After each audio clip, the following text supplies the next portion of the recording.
კიდევ ერთხელ მოგესალმებით პოსტივის საინფორმაციო სამსახური აგრძელებს თქვენთვის მუშაობას მე ლევან წუწუნავა ვარ. მთავრობის განკარგულებით ფაშიზმზე გამარჯვების 91 წლის თავთან დაკავშირებით მეორე მსოფლიო ომის მონაწილეები ერთჯერადი ფულადი დახმარების სახით 2000, ხოლო მეორე მსოფლიო ომში დაღუპულთა ოჯახის წევრები 1000 ლარს მიიღებენ. თბილისში რეგისტრირებული მეორე მსოფლიო ომის მონაწილეებისა და ომში დაღუპულთა ოჯახების წევრებისათვის ფულადი დახმარების გაცემის მიზნით შესაბამისი სახსრების გამოყოფას თბილისის მერია, ხოლო რეგიონებში დახმარების გაცემას სოციალური მომსახურების სააგენტო უზრუნველყოფს. ევროპის დღესთან დაკავშირებით პარლამენტის თავმჯდომარე ევროკავშირის ელჩს წერილით მიმართავს. შალვა პაპუაშვილი მოუწოდებს ბრიუსელს დაიცვას ევროკავშირის ერთ-ერთი დამფუძნებლის რობერტ შუმანის დებულებები და საქართველოსთან მიმართებით გაითვალისწინოს ის ძირითადი პრინციპები, რომლებიც კავშირის მთავარ საფუძველს წარმოადგენს. საქართველოს აქვს სამომავლო გზის მკაფიო შეთავაზება, აგრესიული რიტორიკის შეწყვეტა, მავნე პოლიტიკის გადახედვა და უსამართლო რეზოლუციების გაუქმება არის ის, რაც გახსნიდა გზას ნამდვილი დიალოგისთვის, გონივრულობისთვის და ერთიანობისთვის, რაც არის კიდეც ევროპის დღის თავდაპირველი სულისკვეთება. თუ გვინდა რომ ევროპის დღემ შეინარჩუნოს თავისი მნიშვნელობა, მაშინ ის კვლავ უნდა ნიშნავდეს იმას, რასაც თავდაპირველად წარმოადგენდა მშვიდობას, თანამშრომლობას და ერთიანობას დაფუძნებულს ერების და მათი იდენტობის პატივისცემაზე, ნათქვამია შალვა პაპუაშვილის წერილში.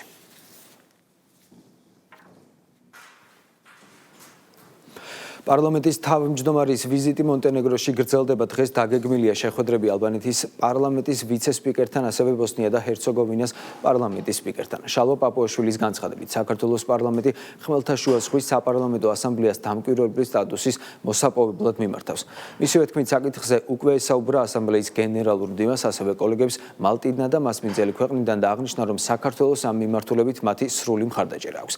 ვიზიტის ფარგლებში ჩვენი ქვეყნის პირველი კანონმდებელი სიტყვით გამოვიდა ხმელთაშუა ზღვის საპარლამენტო ასამბლეის წევრი და პარტნიორი ქვეყნების პარლამენტების თავმჯდომარეების პირველ სამიტზე. შალვა პაპუაშვილმა საერთაშორისო წესრიგის კრიზისსა და შავი ზღვის რეგიონში არსებულ გამოწვევებზე ისაუბრა.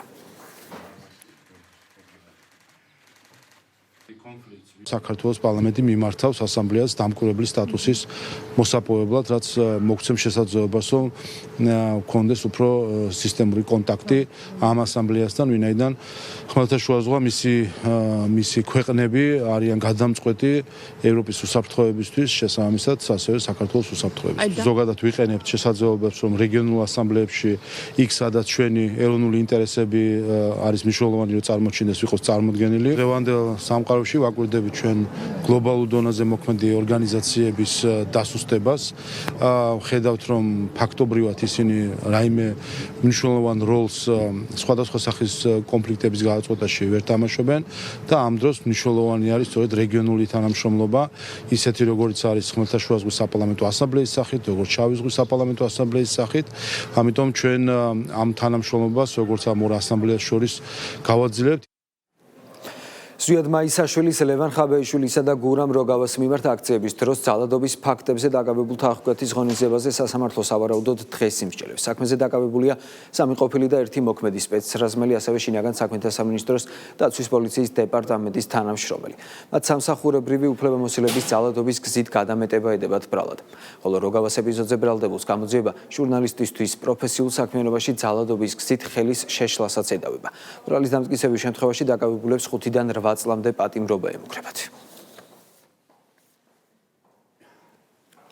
4 ოქტომბრის საქმეზე სასამართლოს გადაწყვეტილება პოლიტიკური შეფასებების თემაა. მმართველ გუნდში მიიჩნევენ, რომ არსებული მტკიცებულებების გათვალისწინებით სასამართლომ ერთადერთი სწორი და ობიექტური გადაწყვეტილება მიიღო.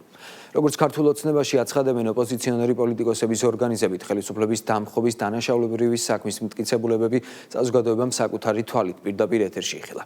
პარლამენტის თავმჯდომარე კი ძალადობრივ პროცესებთან ევრობიუროკრატების კავშირზე საუბრობს. შალვა პაპუაშვილის განცხადებით, სასამართლოს განაჩენი ერთგვარი ტესტია ბრიუსელისთვის, რამდენად შეძლებს სამართლებრივად დადასტურებული ძალადობის დაგმობას.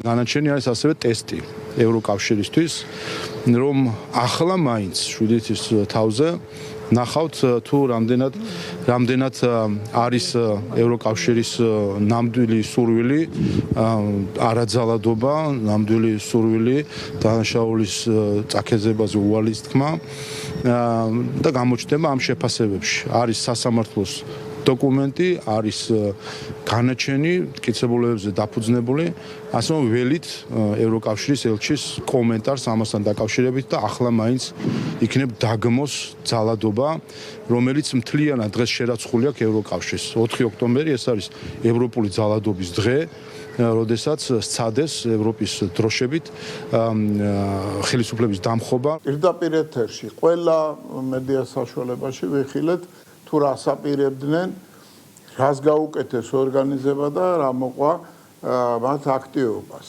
და თუ კი არ გავცელდა ეს ცეცხლი, რომელიც დაანთეს ორბელიანის მოედანზე, მთელ საქართველოზე და არ დაინგრა და სისხლი არ დაიღურა, ეს მხოლოდ იმიტომ, რომ დროულად მოხდა რეაგირება. თუმცა ჩანს, რომ რაღაც პარალელური პროცესების განვითარებასაც ელოდებოდნენ და ჯერ კიდევ საკითხავია არის საფეთქებელი ნივთიერებები, უშველებელი რაოდენობის, ამის იარაღი რისთვის იყო საჭირო. სასამართლო ობიექტური მტკიცებულებების საფუძველზე გამოიტანა შესაბამისი გადაწყვეტილება. დღიდან, ასე ვთქვათ, გადატრიალების დაანონსებისა ღიად დაუფარავად ეს განცხადებები კეთდებოდა, მოწოდებები კეთდებოდა და უშუალოდ 4 ოქტომბერი ის დღე, როდესაც ეს მოწოდებები ქმედებაში გადაიყვანეს და მათი გეგმები სწორედ გახდათ ის, რომ კონკრეტულად აიღოთ მათ შორის პრეზიდენტის სასახლე. ეს ყველაფერი დამთავრდა ფიასკოთი და ეხლა რა თქმა უნდა მოუწიათ პასუხისგება. ამერიკის შეერთებული შტატების სახელმწიფო დეპარტამენტის დელეგაციის ვიზიტს ორმხრივი ურთიერთობების გადატვირთვისკენ გადადგმულ ნაბიჯად აფასებენ მმართველ გუნდში. როგორც ქართულ ოცნებაში აცხადებენ, ხელისუფლებას ვაშინგტონთან თვისებრივად ახალი პარტნიორობის ჩამოყალიბება სურს და ამ პოზიციას ღიად გამოხატავს. შეგახსენებთ, რომ პრემიერ-მინისტრი საქართველოში ვიზიტით მყოფ ამერიკის შეერთებული შტატების სახელმწიფო მდივნის თანაშემწის მოადგილეს შეხვდა აუდიენციაზე. ირაკლი კობახიძემ კიდევ ერთხელ დაადასტურა საქართველოს მთავრობის მზადყოფნა ორმხრივი ურთიერთობების გადატვირთვისთვის. განსაკუთრებული აქცენტი გაკეთდა დაკავშირებადობის მნიშვნელობასა და საქართველოს როლზე შუა დერეფანში. ჩვენ როცა ვამბობთ პარტნიორობას, გულისხმობთ თვისებრივად ახალი პარტნიორობის ჩამოყალიბებას, რომელიც დამყარებული იქნება ორივე ერის ეროვნული ინტერესების გათვალისწინებაზე. ამიტომ ჩვენ ამ მხრივ ძალიან ღია და გულწრფელი ვართ. ადმინისტრაციამ კარგად იცის უკვე დიდი ხანია რა არის ჩვენი პოზიცია, როგორ ფიქრობთ რა არის გასაკეთებელი ამერიკის შეერთებული შტატების მხრიდან იმისთვის, რომ ეს ურთიერთობები გადაიტვირთოს და იმედი გვაქვს, რომ სათანადო ნაბიჯები გადმოიდგება. საქართველოს და ამერიკის შეერთებულ შტატებს შორის ყოველთვის არსებობდა მაღალი დონის თანამშრომლობა, მაგრამ სამწუხაროდ წინა ადმინისტრაციის პერიოდში ეს მდგომარეობა მკვეთრად შეიცვალა, რაც გამოწვეული იყო არა საქართველოს პოზიციის ცვლილებით, არამედ სხვა პოლიტიკური მიზნებით, რომელიც წინა ადმინისტრაციას ჰქონდა საქართველოსთან მიმართებაში. დღეს ჩვენ ხედავთ, რომ ვითარება არის მკვეთრად შეცვლილი, მაისის ბოლოს კიდევ ველოდებით მაღალ წარმომადგენლობას და ვფიქრობ, რომ ეს ყველაფერი ემსახურება სწორედ ამ ურთიერთობების ახალ ფუძლიდან დაწყებას. პირდაპირ მუშა სტადიაში არის გადასული ურთიერთობების აღდგენა ამერიკის შეერთებულ შტატებთან. დეტალებში გავდივართ საკითხებს, ინტერესებს ჩვენ მხარეს, ინტერესებს ამერიკის შეერთებულ შტატების მხარეს. რა თქმა უნდა, მოლოდინი არის ძალიან ოპტიმისტური და შესაბამისად ჩვენ ვიმედოვნებთ, რომ ეს ურთიერთობები აღდგება და დაიწყება რეალური სტრატეგიული პარტნიორობა. ესტონეთში მესამე ქვეყნების მოქალაქეების პოლიტიკური პარტიების დაფინანსება აიკრძალებათ, ამასთან იზრდება პოლიტიკური სუბიექტების დაფინანსების ზედამხედველობა. შესაბამისი კანონი პარლამენტმა უკვე დაამტკიცა. ესტონეთში მიღებულ საკანონმდებლო ცვლილებებს ორმაგი სტანდარტის კიდევ ერთ ნათელ მაგალითს უწოდებენ ქართულ ოცნებაში. სახელისუფლებო გუნდი გარე ზეგავლენასთან ბრძოლის კუთხით საქართველოში მიღებულ კანონებზე ოფიციალური ტალინის კრიტიკას იხსენებს. როგორც მმართველ პარტიაში განმარტავენ, ესტონეთი საკუთარი ქვეყნის საგარეო ჩარევებისგან დაცვის პარალელურად სხვა ქვეყანაში გავლენების გატარებისთვის იბრძვის. Aitäh, hea juhataja. Head Riigikogu liikmed.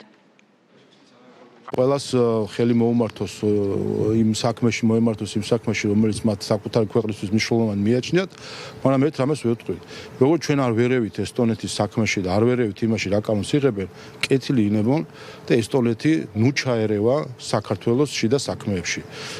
ჩვენი ადამიანური რესურსიც ყოფნის, ჩვენ ჭკუაც ყოფნის და ჩვენი გამოცდილებაც ყოფნის, რომ მივიღოთ ჩვენი კანონები და არანაირად არ გვჭირდება ჩვენ ზოგიერთი თავქარიანი უცხოელი პოლიტიკოსის ჩარევა და რეკომენდაციები ჩვენს კანონმდებლობასთან დაკავშირებით. როგორც კი საქმე მიდგა იმ საშიშროებაზე, რომელიც თავად ამ სახელმწიფოებს და ამ შემთხვევაში ესტონეთს დაემუქრა, რასაკვირველია, მან გადადგა ადეკვატური ნაბიჯი, სწორედ ისეთი, რასაც ჩვენ დგავთ.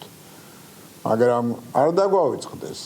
ისინი მოგვიწოდებდნენ და მიუხედავად თავის საკუთარივე ნაბიჯების მიუხედავად დღემდე არიან იმ პოზიციაზე, რომ მათ შეუძლიათ საკუთარი ქვეყანა დაიცვან გარეშე ძალისაგან, შავი ფულისაგან, მაგრამ ამის უფლება საქართველოს არ აქვს მათი აზრით. ანალოგიური კანონმდებლობისათვის ჩვენთან მოგეხსენებათ ყველას რა პროცესების განვითარებასაც უწყობდნენ ხელს და რა საგარეო ზეწოლასაც მიმართავდნენ. ეს კიდევ ერთხელ მიუთითებს იმაზე, რომ ჩვენ მართლაც სწორად ვიბრძოლებთ ჩვენი ქვეყნის სუვერენიტეტისათვის, პოლიტიკური გარემოს სიჯანსაღისათვის და საგარეო არა მართლმძომიერი და მავნე ჩარევების აღკვეთისათვის. საქართველოს წელს ჩინეთში, შანხაიში, აზიაში ერთ-ერთ უდიდეს ტურისტულ გამოფენაზე ITV China-ზე პარტნიორი ქვეყნის სტატუსით წარდგება. გამოფენის სტუმრებს საშუალება ექნებათ გაეცნონ ქართულ კულტურასა და ტურისტულ პოტენციალს და აგემოვნონ ქართული კერძებით და ღვინო. ITV China-ს დაწყებამდე რამდენიმე კვირით ადრე ტურიზმის ეროვნულმა ადმინისტრაციამ საერთაშორისო გამოფენაში მონაწილე ქართულ კომპანიებთან სამუშაო შეხვედრა გამართა. 30-მდე ქართული კერძო და საჯარო სექტორის წარმომადგენელი საორგანიზაციო საკითხებს ადმინისტრაციის მიერ მომზადებული ეროვნული სტენდის დიზაინის კონცეფციას და გალა ბახშმის დეტალებს გაეცნო.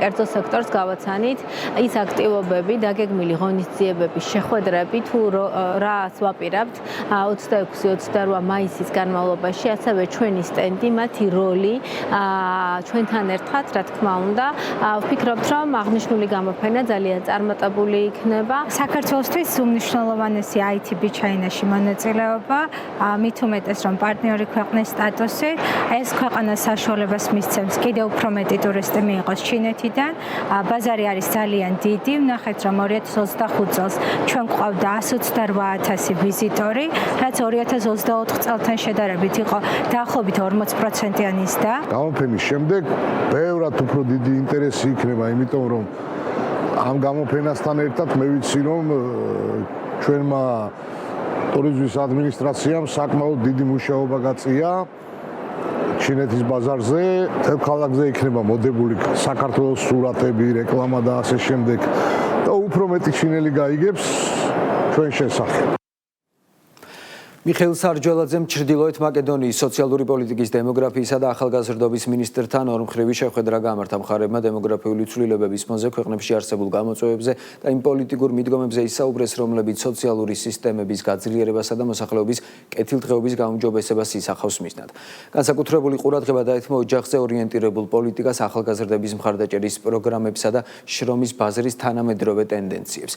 მხარებმა ამ მიმართულებებით თანამშრომლობის გაღრმავებაზე მზადყოფნა გამოთქვეს.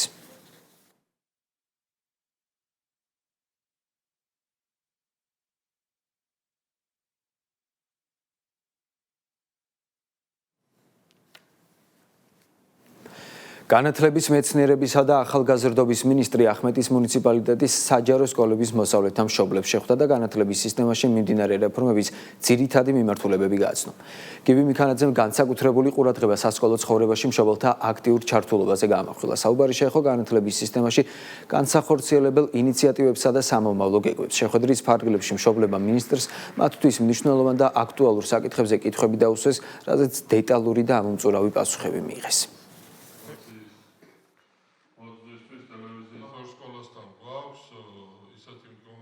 ჩვენ ერთი სტანდარტით მუშაობთ. მომდირო შინაგანი სიხარულის ზოგადად სამინისტროს პარლამენტს თხოვნილებაც უჩნდება. აბა სცადეთ და ერთის განწყობა არ გექნებათ, რომ ტყუილად მოვედით კანაში იყვნენ. რომ მათ სწავლა განათლება ყველაზე უფრო ნაცნობია, იმიტომ რომ სამივე. გეტყვით იმას, რომ შარშან 37 მოქმედი უნივერსიტეტიდან მხოლოდ